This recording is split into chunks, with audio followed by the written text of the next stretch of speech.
கற்பூரவள்ளி அல்லது ஓமவல்லி இலையின் மருத்துவ பயன்கள் என்னென்ன தெரியுமா? வாங்க பார்ப்போம். அனைவருக்கும் வணக்கம். எல்லோரும் எப்படி இருக்கீங்க? நல்லா இருக்கீங்களா? உடல் நலம் மனநலம்லாம் நல்லா இருக்கா? இங்கே இப்போ நீங்கள் பார்க்குறீங்களா, இதுதான் வந்து கற்பூரவள்ளி. இது கற்பூரவள்ளின்னு சொல்லுவாங்க. சில பேர் இதை வந்து ஓமவல்லி இலைன்னு கூட சொல்லுவாங்க. என்னென்னா, ஓம தண்ணி இருக்கு இல்லையா, அது ஓம வாட்டர் அப்படின்னு சொல்லக்கூடியது. அது குழந்தைங்களுக்கு செரிமானம்லாம் ஆகலைன்னா இந்த ஓம தண்ணி கொடுப்பாங்க, சாதாரண எளிமையான வகையில். அந்த ஓம தண்ணி இதிலேருந்து கூட செய்யப்படுது அப்படின்றது தான் ஒரு கருத்து. உண்மையாக அந்த வாசனை அது அப்படி தான் இருக்கும், ஓம வாட்டரோட வாசனை. ஏன்னா இது வந்து முக்கியமாக இந்த கற்பூரவள்ளி எதுக்கு பயன்படுது அப்படின்னா, சளி, இருமல், காய்ச்சல், முக்கியமாக சளி, இருமல், அதுக்கப்புறம் செரிமான கோளாறு, இதுக்கெல்லாம் பயன்படுது. இதெல்லாம் சரி பண்ணுறதுக்காக பயன்படுது.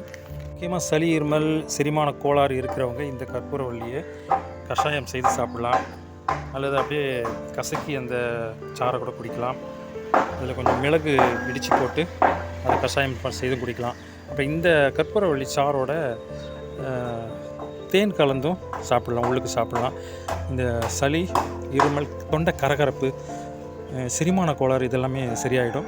ஏன்னா இதில் வந்து அதிகமான தாது சத்துக்களும் இரும்பு சத்துக்களும் நிறைய இருக்குது. உடலுக்கு எந்த விதமான பக்க விளைவுகளும் தராத ஒரு மூலிகைனா இது இந்த கற்பூரவள்ளியை சொல்லலாம்.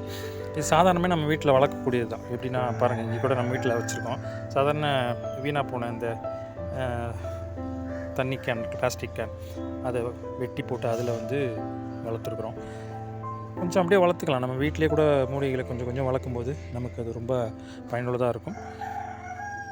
இயற்கையான மூலிகளை பயன்படுத்தி நம்மளுடைய உடல், மனம், உலக வளம், உயிர் வளம், உயிர் நலம், உலக நலம் எல்லாத்தையுமே பாதுகாத்துக்கலாம்.